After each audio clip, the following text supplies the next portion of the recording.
فنانين ازيكم؟ في الفيديو ده هنتكلم عن اهم 10 نصايح للمبتدئين. انا شخصيا كنت اتمنى حد يقولهم لي وانا مبتدئ في الرسم، فركزوا معانا واتفرجوا على الفيديو للاخر وخدوا بالكم من كل كلمه هتتقال في الفيديو ده. ما تنساش لو عجبك الفيديو واستفدت منه اعمل لنا لايك وكومنت واشترك في قناتنا عشان يوصلك الفيديوهات اللي جايه. يلا نبدا على طول باول نصيحه من غير ما نضيع وقت. اول حاجه اهتم بالادوات خصوصا في البدايه. ليه؟ لان انت في البدايه قدراتك لسه ضعيفه، انت بتحاول تضيف لنفسك معلومات جديده، بتحاول تتعلم. فكل ما كانت الخامات اللي انت بتستخدمها بجوده كويسه، سواء الورق او نوع الاقلام او نوع الاستيكه او اي حاجه بتستخدمها النوع بتاعها يساعدك ان انت تتعلم، فانت هتكون محتاج ده في البدايه. ففكره ان الرسام الشاطر يعرف يرسم باي حاجه دي حقيقه، بس الرسام الشاطر بعد ما يتعلم، بعد ما يبقى عنده قدرات معينه يعرف يستغلها. ان كل الخامات هنقول الرديئه او اللي جودتها مش كويسه قوي فيها عيوب، فلو انت شاطر وعندك قدرات معينه هتعرف تتغلب على العيوب دي وتطلع منها برضو نتيجه كويسه. طيب انت في البدايه عندك القدرات دي او عندك الخبره ان انت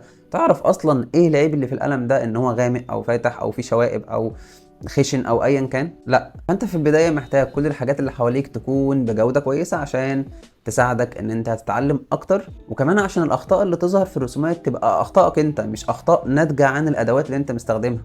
فبالتالي تعرف تلاقي اخطائك بسهوله وتعرف هتصلحها ازاي. فالمهم اهتم بالادوات ان هي تكون بجوده كويسه على الاقل في بدايه التعلم. تاني حاجه ودي حاجه مهمه جدا، وهي ان انت تبدا تتعلم الاساسيات بشكل اكاديمي. يعني ايه بشكل اكاديمي؟ يعني بطرق مدروسه، عباره عن مناهج زي مناهج فنون جميله او فنون تطبيقيه، لان المناهج دي مخصصه عشان تنمي قدراتك او تنمي مهاراتك. سيبك بقى من الطرق اللي على النت دي كلها او طريقه المربعات او التسييح او الكلام ده كله. انت محتاج تمشي على منهج اكاديمي مخصص عشان ما تقعش في اخطاء ممكن تدمر موهبتك كلها.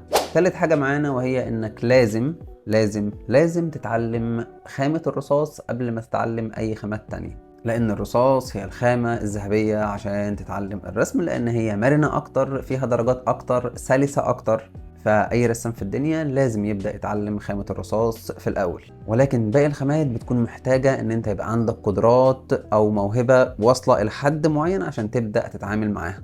رقم 4 ودي مهمة جدا، إن أنت في البداية ما تهتمش بالنتيجة. أنت بادئ تتعلم من يومين أو من أسبوعين أو فترة قصيرة يعني، فهتهتم بالنتيجه ليه؟ انت محتاج تهتم بالاخطاء اللي بتظهر. فكره ان انت ترسم رسومات ويظهر فيها اخطاء دي حاجه حلوه، فانت الهدف وقتها بيكون ان انت تطلع الاخطاء اللي عندك وتحاول تصلح منها. ومش لازم كل الاخطاء تصلحها مره واحده، ممكن تصلح كل رسمه غلطة واحدة بس. مع الاستمرار ومع التكرار هتبدأ تتعلم أكتر. النصايح اللي جاية هي خطة تعليمية هتمشي عليها، أوعدك لو التزمت بيها هتتعلم الرسم في وقت قليل جدا. رقم 5 بقى، إن أنت لازم تبدأ تتعلم التظليل والأشكال الهندسية في البداية، لأن أي حاجة هتحاول ترسمها بعد كده هتحتاج إن أنت تبسطها لو هي معقدة. فبنبسط الرسومات الصعبة لإيه؟ للأشكال الهندسية. فانت لو مش عارف خواص الاشكال الهندسيه وخواص التظليل وخواص الظلال وتكوينها عامل ازاي، مش هتعرف تبسط الرسومات المعقده بعد كده. فبص حواليك هتلاقي ان اي حاجه بتشوفها عينك هي لا اما شكل هندسي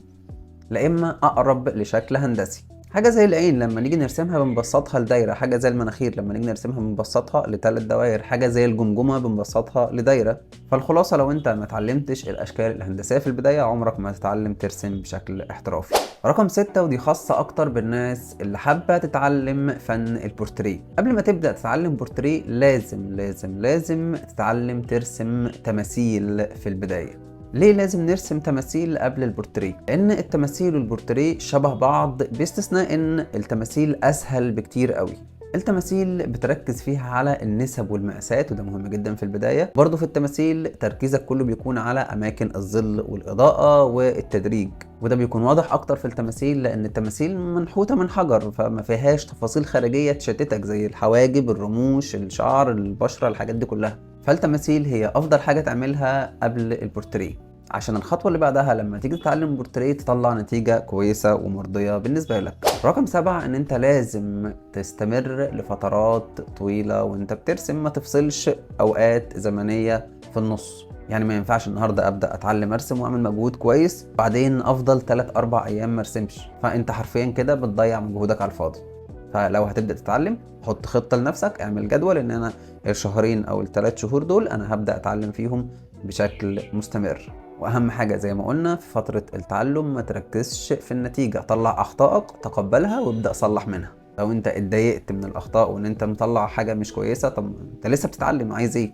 رقم 8 ودي حاجه انا شايفها مهمه جدا وفرقت معايا شخصيا، ان انت خلي البيئه اللي حواليك فيها فنانين، سواء في الواقع اللي انت عايش فيه، ولو مش هتعرف يبقى على السوشيال ميديا، على الفيسبوك والانستجرام والتيك توك، ابدا تابع رسامين اشطر منك، رسامين اجانب، رسامين عرب، شوف حاجات مختلفه بعينك. كل ده هيعمل لك تغذيه بصريه وهيخلي عندك دايما شغف ان انت ترسم.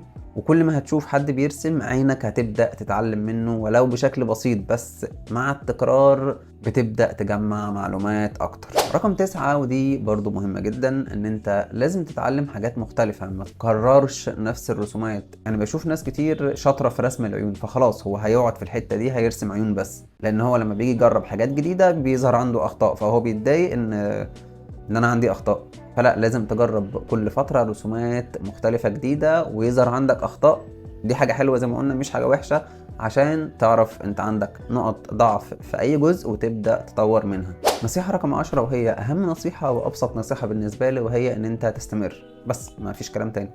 استمر في الحاجة اللي انت بتعملها، استمر بطاقة، استمر فيها بشغف او بحب، وباقي الحاجات كلها ليها حلول زي ما قلنا، ولكن وجودك واستمرارك في الحاجة اللي انت بتعملها هو اهم عنصر في الموضوع. بس كده، دي كل الحاجات اللي انا كنت اتمنى ان انا اعرفها لما بدأت اتعلم الرسم، فاتمنى ان انتوا تاخدوا بالكم من كل الكلام وتبدأوا تطبقوه بشكل عملي. اكتبوا لنا في الكومنتات كنتوا عارفين الحاجات دي ولا لا، واستفدتوا بكام نصيحة من دول. وما تنساش تعمل لايك للفيديو وتشترك في القناة عشان يوصلك الفيديوهات اللي جاية. اشوفكم على خير في فيديو جديد.